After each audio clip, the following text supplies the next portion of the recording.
दुनिया है मेरी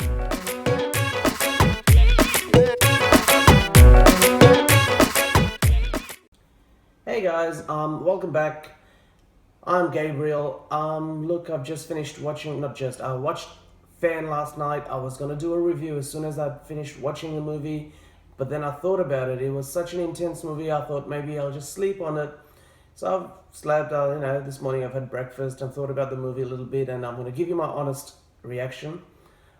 First of all, it was very different to what I had anticipated. Um, there were certain scenes in the movie when I was watching. I started to think to myself, there is no longer a difference between a good Hollywood movie and a good Hindi movie. This movie had, well, it didn't have everything. It didn't have your dance and fights. The action sequences are great. There's fights, but it's not the type of fight that you would expect from your typical Hindi movies.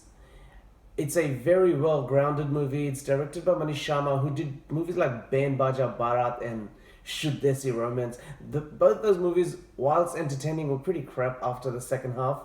And personally, from my personal standpoint of view, when I watch Hindi movies and then there is an intermission or interval, when I come back after that, it's like almost like, all right, I've been watching this. You've built me up to a point. Now you want me to you've broken my concentration. You want me to concentrate again. That's how Hindi movie audiences are designed, and that's fine. That is great. I just find it hard in the second half to concentrate. So with most of my reviews, you will notice that I will usually say the second half lacked a bit of punch, but this movie didn't. This movie didn't drag in the second half. I saw it with my daughter and a few friends.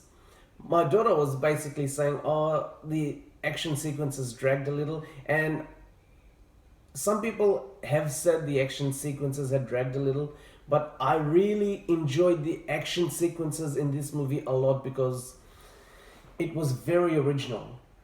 I didn't see an action sequence anywhere in this movie where I'd be like, oh, I've seen something similar to this before. The chase scenes and stuff, the foot race, the only thing I can compare it to is the James Bond movie where Craig Daniel is doing a lot of parkour with this French dude. He's just running around doing parkour, but this is no parkour. It's nothing like that. It's just the closest I could think of it. It's very original, this movie. I enjoyed it. I went in there with very low expectations, thinking, oh, it's probably going to disappoint me. Yeah, bye, yeah, bye. The first, when the movie starts, when the movie begins, there's obviously two Shah Rukh Khans. I think we all know that. One is Gaurav Chandana, and the other is Aryan Khanna and Gaurav Chandana. During the start of the movie, after about 15 minutes, maybe about 15 minutes after the movie, it gets really serious, and then it stays serious. I'm a fan of serious cinema, so I like that. As long as the content is strong and the movie, it's going somewhere. As I was saying, but between those scenes, like the first 15 odd minutes, there's this huge, it's about a 5-10 minute long prologue kind of dance sequence where there's no songs in the movie, so it's not that type of song.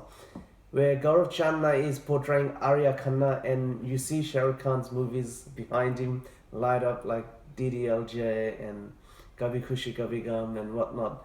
And you see all these different roles and personas that Shah Rukh Khan has played, and that was done so well. It reminded me how much we all love Shah Rukh Khan.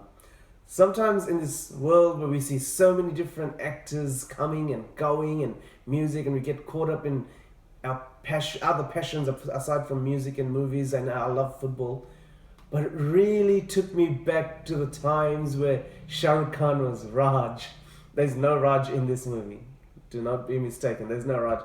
But that really captured the fans' essence. It's like, yeah, I can see why this guy's so obsessed with Shah Rukh Khan, man. Like, he's the best. Literally, the best. And it would take someone a very long time with a lot of credible movies to come as close to Shah Rukh Khan is in my heart in terms of entertainment value. Not Akshay Kumar, not Salman Khan. not Amir Khan. I mean, Amitabh Bachchan in the 80s and late 70s had some awesome movies, you know. You look at The Great Gambler, Mr. Natwarlan. These were movies that really entertained you. But since then, the only person I can think of that is continuously, you know, every 2-3 years would come out with a movie that you would watch and go, ah, now that was a movie. Is this movie that? No, I don't think so. This movie is so serious, I don't think the audience would be ready for this movie. Don't go into the cinema expecting to have fun. It's not that type of movie. It's not a movie you sit down and have fun watching and then you want to go and have a repeat value. This movie has absolutely no repeat value at all. Did I enjoy it? Oh, you bet your bottom dollar I enjoyed it. Everyone I went with enjoyed it. No one had anything bad to say about it. There are times when you just forget that it's Shah Rukh Khan. Gaurav Chandana is portrayed so well, guys. I know it's really early, but anyone else getting Best Actor of the Year, and I know there's so many movies to be there's probably about another 30 odd movies to be released before Filmfare Awards in January or February next year. But I cannot imagine anyone outclassing Shah Rukh Khan's performance of Gaurav Chandana. Is it a cinema movie? Yes, it is. It's a cinema movie. Will you enjoy it as in you will have fun and musty and popcorn? No, it's not a popcorn movie. Yeah, you may have a bit of laugh sequences in the beginning and then it just gets damn serious. It's not boring, it's original, it's creative. It cannot be compared to anything else that I have ever seen before. There are some things in the movie that could have been cut a little shorter. The product placements are just too obvious and in your face. Western Union Money Transfer. There was Hyundai, although he rocks up in his 7 Series BMW at one point, but it's clearly a Hyundai movie sponsored. And Dubrovnik, the city in Croatia, has obviously paid Yash Raj Films millions of dollars to get their name on the screen. At least 4 or 5 times I read it. I stopped counting the amount of times I read Dubrovnik and the amount of times that the characters in the movie actually said Dubrovnik. Me Croatia, me hu, Java, ye. So I'm not a fan of product placement. I understand that they do it. This movie cost $12.5 million to make. So obviously they've got to recover their money somewhere. Is this movie going to be a hit? I don't think it is. It's got nothing to do with Indian audience. I don't think the audience is ready for something that's serious to become a major blockbuster. Cast your mind back to Robert De Niro, I think it was in Fan.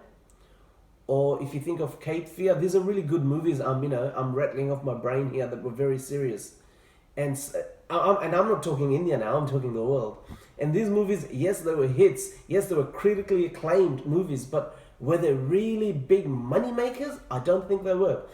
So I'm pretty sure Fen will recover its $12.5 million within the first week. That I don't doubt, because I highly recommend it. I can't imagine anyone who understands cinema that would not recommend this movie. I'm not sure if it's going to be a 150 crore type of movie. Reason being is because it's not a repeat movie, and those type of movies usually have a repeat value to it. And now I think I'm starting to understand what repeat value is. It's for Hindi movies, for Hindi cinema goers. It's good music. It's a bit of laugh and laughter. This movie has none of that. This movie just has a damn good script that you can watch once. I give it thumbs up. Like, dude, I give it 5 stars. Go watch it at the cinemas and be ready to be entertained by Gaurav Chandana and Aryan Khanna. It's just amazing. Thank you for watching. Have a nice day.